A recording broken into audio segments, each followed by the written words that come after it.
The world of Pokopia is on the surface a beautiful and cozy place, a world built around rebuilding and starting again. But the deeper you look, the more that peaceful facade begins to crack, revealing sinister undertones and mysteries like why the humans who once lived here vanished without a trace, or how to raise the humidity to 100 for Slowpoke.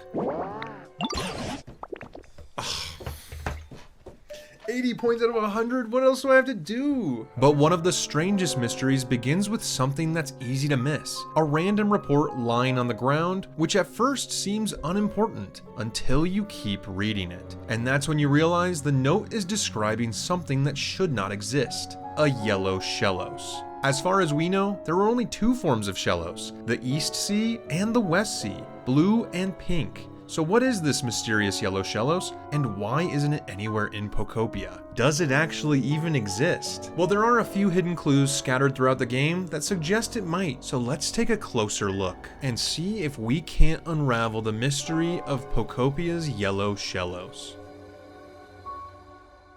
Our first clue is the note that I referenced earlier that talks about the Yellow Shellos. This note can be found up on a cliffside in the starting area. The report reads, "Shellos changes its color and appearance based on its diet and the environment it lives in. We are researching day and night in an attempt to create a heretofore unknown Yellow Shellos." To create a Yellow Shellos? The suggestion that a Pokemon can be manipulated by humankind isn't out of the question. We've seen it before with Type Null and Mewtwo, but those experiments had clear purposes. One created to combat the Ultra Beasts, and the other one designed to be the ultimate weapon for Team Rocket. But what could these researchers have hoped to discover by creating a brand new Shellos? Unfortunately, the note can only take us so far. It tells us that humans wanted to create a new Shellos, but it doesn't explain the how, the why, or whether they ever actually attempted the experiment in the first place. But this note isn't the only clue left behind. The second clue is even stranger than the first, but it gives us far more context and reality to the situation, which is that of the photo of the Shellos, and it might reveal the purpose of the experiment.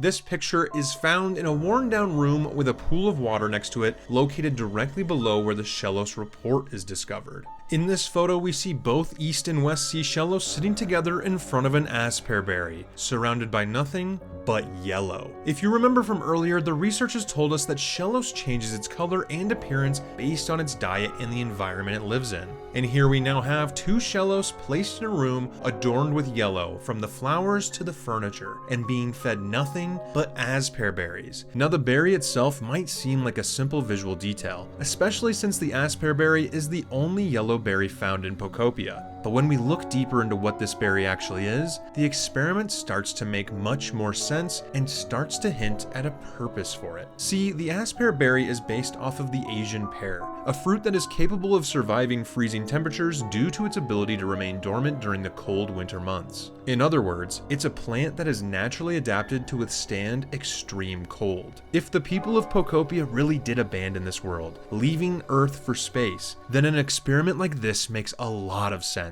Testing whether a Pokemon could adapt to the extreme cold, enter a dormant state, and survive a new harsh frontier. Not just a Shellos form, but a life form that could endure conditions far beyond Pokopia, and maybe even space. But were they successful? Did they actually manage to create a Yellow Shellos before fleeing the world of Pokopia? While we don't have definitive answers to those questions, we do have one more clue.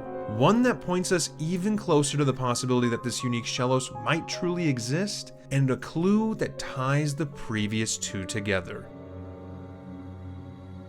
Our final clue is something a little below the surface, a subtle detail that appears throughout the world of Pokopia, and one that players need to connect the dots to fully understand. And that clue is the region where Pokopia takes place, Kanto. But why does Kanto matter? The answer is shockingly simple. Shellos aren't actually native to Kanto. In fact, this is the first time we've ever seen them in this region at all. They're naturally from the Sinnoh region, where their forms are determined by whether they live on the east or west side of Sinnoh. And here's the critical point. Kanto isn't east or west of Sinnoh, it's directly south. Up until now, we've only had information on Shellos from the east or west, but now they've been introduced into a land that sits south, a completely new environment with its own southern sea. This means, even without the researchers stepping in, it's entirely possible that Shellos could naturally develop a new form here, influenced by this new environment and the new diet that they would have. And when you put this together with the experiments we've already uncovered, it's not hard to feel that something extraordinary might already be happening in Pokopia.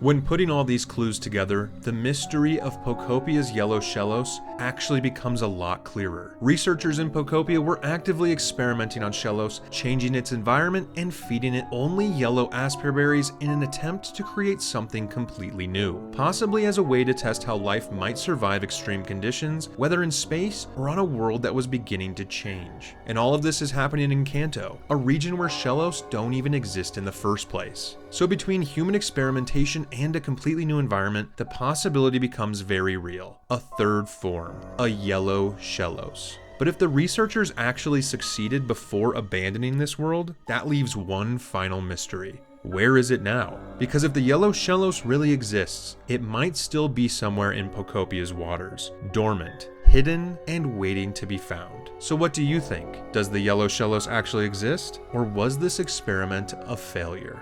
Let me know down in the comments. If you enjoyed this video, please consider subscribing, commenting, liking, and hyping the video. It helps out a lot. Thank you for watching.